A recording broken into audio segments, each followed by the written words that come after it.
శ్రీ ఆదిశంకరాచార్య విరచిత శ్రీ దక్షిణామూర్తి స్తోత్రము.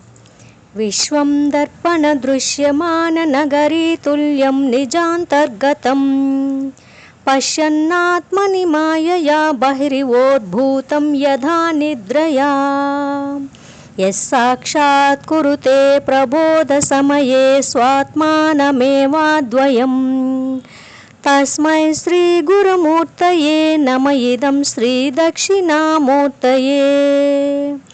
బీజస్యాంతరివాంకురో జగదిదం ప్రాజ్ఞిర్వికల్పం పునః మాయా కల్పిత దేశకాలకలనా వైచిత్రచిత్రీకృతం మాయావీవ విజృంభయత్యపి మహాయోగి వయస్త్వేచ్ఛయా తస్మై శ్రీ గురుమూర్తయే నమ ఇదం శ్రీ దక్షిణామూర్తయే.